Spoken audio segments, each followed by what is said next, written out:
मैं शोभा कुजूर आज पुनः हेल्थ एंड फिजिकल एजुकेशन को लेकर के आई हूँ, जो बीएड कोर्स के ऑप्शनल पेपर हैं।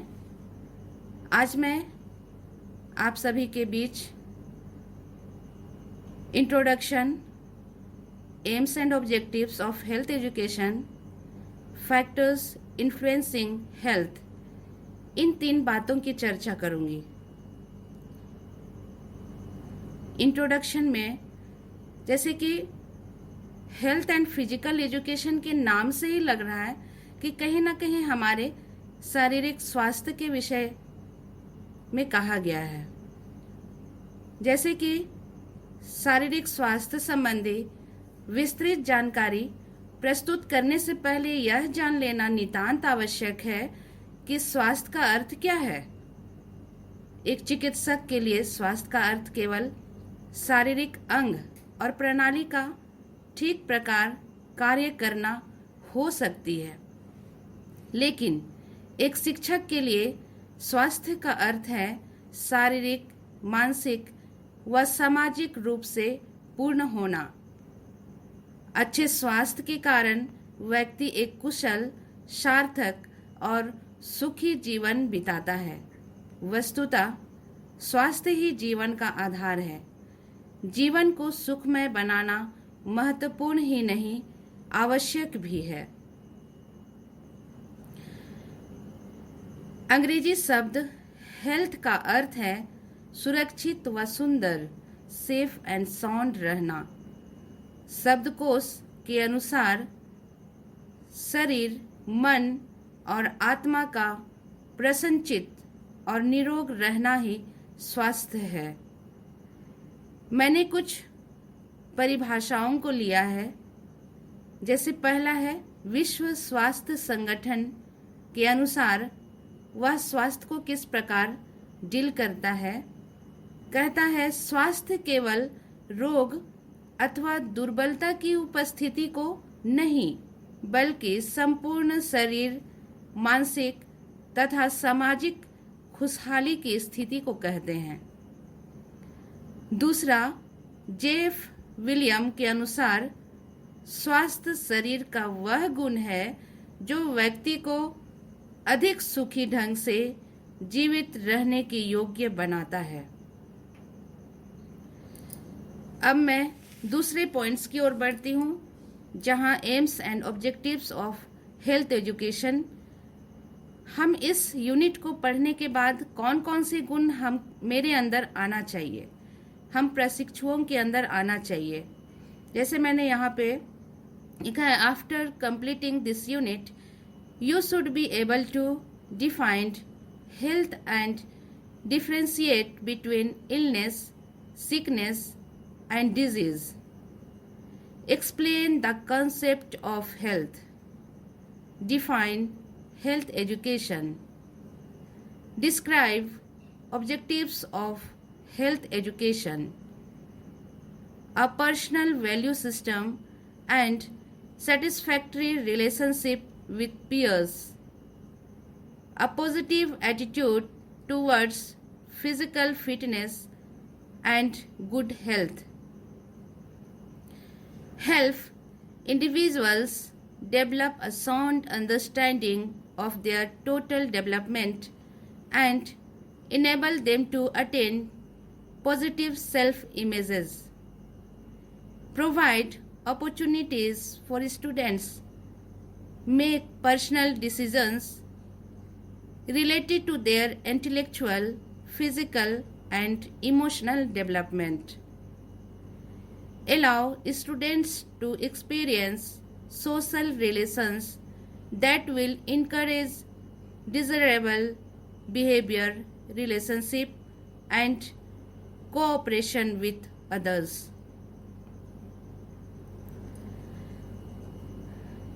अब तीसरे पॉइंट्स की ओर हम आगे बढ़ते हैं। Factors influencing health. कौन कौन से ऐसे फैक्टर्स हैं जो एक बालक को प्रभावित कर सकते हैं। जैसे बालक एक अपरिपक्व मानव है जो दिन प्रतिदिन विकसित होता है। वह छोटे स्तर का प्रौढ़ मात्र नहीं है, वह शरीर की रचना और कार्यों की दृष्टि से प्रौढ़ से भिन्न है। बालक की अस्थियां अपेक्षाकृत कोमल होती हैं, उसकी हृदय की गति अधिक तेज, श्वसन अधिक द्रुत गति से होता है। शरीर में छिन्न व पुनर्निर्माण अधिक होता है तथा वह भार और आकार में बढ़ता रहता है। कोमल अवस्था होने के कारण वातावरण के बाह्य तत्व बड़ी शीघ्रता से प्रभावित करते हैं। उसे प्रौढ़ की अपेक्षा अधिक देखभाल की आवश्यकता होती है। बालक के विकास को अनेक तत्व प्रभावित करते हैं, परंतु उनमें प्रमुख है वंशानुक्रम व वातावरण। दो चीजें हैं जो प्रभावित करेंगे। पहला है वंशानुक्रम। नाम से ही हमें लग रहा है कि वंशानुक्रम, कहीं ना कहीं ये वंश परक्रम, वंश के थ्रू उनके शरीर को प्राप्त होंगे और उस बच्चे को प्राप्त होंगे। जैसे शारीरिक रचना की प्रकृति, शारीरिक व मानसिक विशेषताएं पूर्वजों द्वारा प्रदत्त होती हैं। स्वास्थ्य शरीर और उच्च महत्वाकांक्षाएं एवं इच्छाएं इसके विपरीत कमजोर शरीर व निकृष्ट प्रवृत्तियां उन्हें पूर्वजों से ही विरासत में मिलती है। माता पिता की बुरी आदतें बच्चों की शारीरिक व मानसिक दशा को कुप्रभावित कर सकती हैं। कहने का अभिप्राय यह है कि पूर्वजों के गुण व अवगुण बच्चों के स्वास्थ्य, वृद्धि एवं विकास को किसी न किसी सीमा तक प्रभावित करते हैं। प्रभाव के इस क्षेत्र में शिक्षा, शिक्षक तथा विद्यालय अधिक सक्रियता पूर्वक हस्तक्षेप नहीं कर सकता, परंतु उपयोगी व आदर्श वातावरण प्रदान करके इनके कुप्रभाव को अवश्य कम किया जा सकता है। दूसरा पॉइंट है पर्यावरण। पर्यावरण से अभिप्राय उन सभी कारकों से है जो व्यक्ति को जन्म से पूर्व तथा बाद में किसी भी समय उसे प्रभावित करते हैं। ये प्रभाव जन्म से पूर्व, जन्म के समय तथा जन्म के बाद से पड़ते हैं। इसलिए वातावरण के प्रभाव को हम 3 वर्गों में वर्गीकृत कर सकते हैं। पहला है जन्म से पूर्व, जन्म के समय और तीसरा जन्म के पश्चात। हम पहले पॉइंट की ओर आते हैं, जन्म से पूर्व। जन्म से पूर्व में हम 4 भागों में इसको विभक्त किए हैं कि किन किन बातों को हमको गौर करना है, ध्यान देना है। पहला है मातृ पोषण एवं सुरक्षा, दूसरा है माता पिता की बीमारी, तीसरा है माता की आयु, चौथा है रासायनिक औषधियाँ। जैसे पहला पॉइंट कहता है कि मातृ पोषण एवं सुरक्षा, इसके अंतर्गत है यदि गर्भवती कुपोषित है अथवा अस्वस्थकर वातावरण में निवास करती है तो भावी शिशु का विकास कुप्रभावित होगा तथा उसका भावी विकास मंद गति से होगा। खनिज लवण और विटामिन जितने शिशु के लिए आवश्यक है उतने ही माता के लिए यदि गर्भावस्था में माता को पर्याप्त मात्रा में प्रदान नहीं किए गए तो भावी शिशु की तंतुओं का निर्माण माता की अस्थियों से खनिज लवण प्राप्त करके होगा। इसके दुष्परिणाम स्वरूप माता का स्वास्थ्य बिगड़ेगा व शिशु को सूखा रोग हो जाएगा।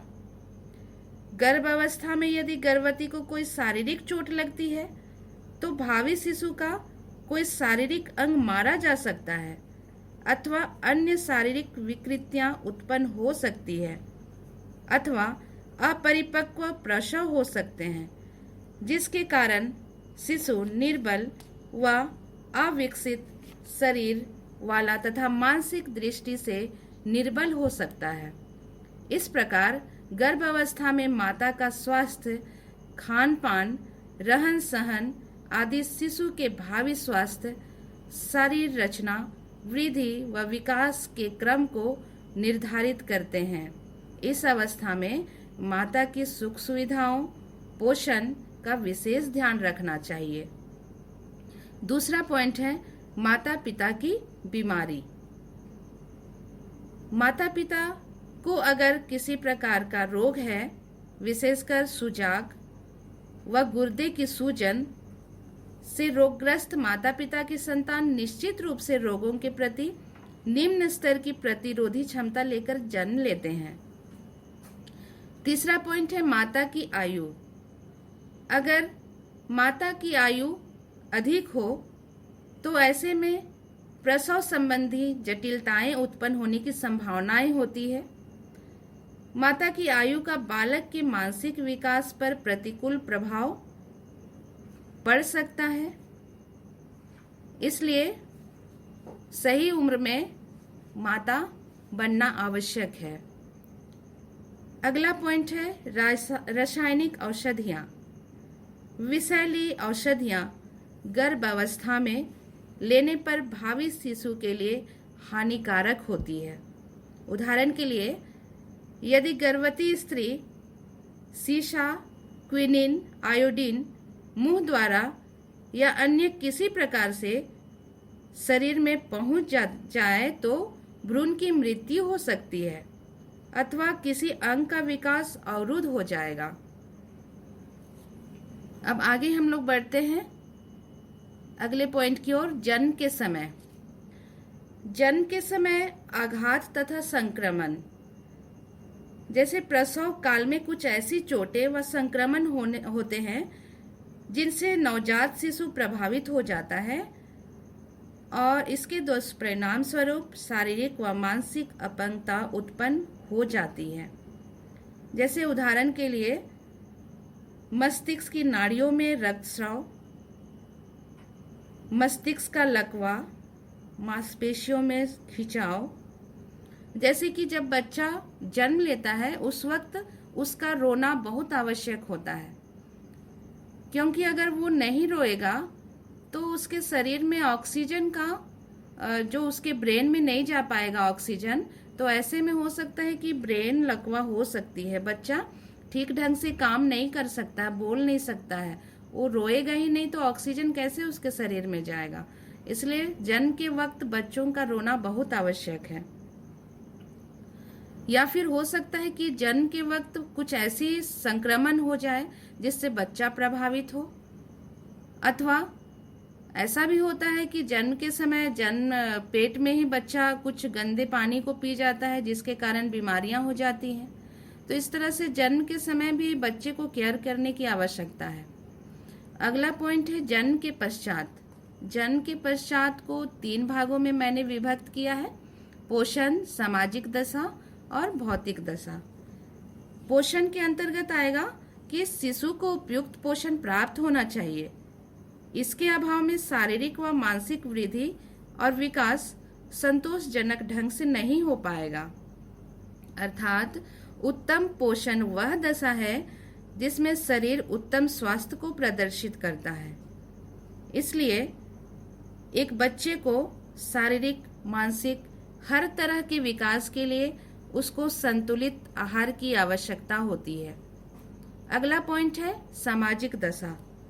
जिन बालकों के स्वास्थ्य पर बुरा प्रभाव डालने वाले घर हों, जहां धूप, ताजा हवा और पर्याप्त स्थान ना मिले तथा स्वच्छ धूल रहित स्थान खेलने को उपलब्ध नहीं हो पाए और अस्वास्थ्यकर भोजन, अपर्याप्त वस्त्र व बाधित नींद की स्थितियां प्राप्त हो तो उसका शारीरिक व मानसिक भली प्रकार नहीं होगा उसका विकास, वह सदैव रोगी बना रहेगा।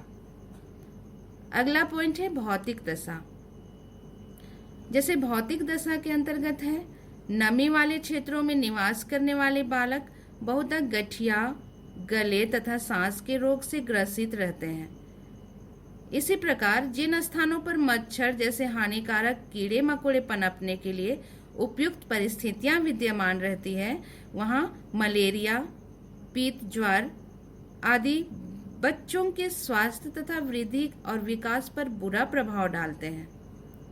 इस प्रकार हम कह सकते हैं कि घर तथा विद्यालय का अस्वास्थ्यकर वातावरण, उचित पोषण की कमी, स्वास्थ्य आदतों का अभाव आदि वातावरण संबंधी ऐसी दशाएं हैं जो बालक के विकास तथा उसके स्वास्थ्य को कुप्रभावित कर सकती हैं। विद्यालय का दायित्व बालक के व्यक्तित्व का बहुमुखी विकास करना है। अतः उसे प्रायः यह प्रयास करना चाहिए कि बालक को घर तथा विद्यालय में उपयुक्त वातावरण प्राप्त हो सके।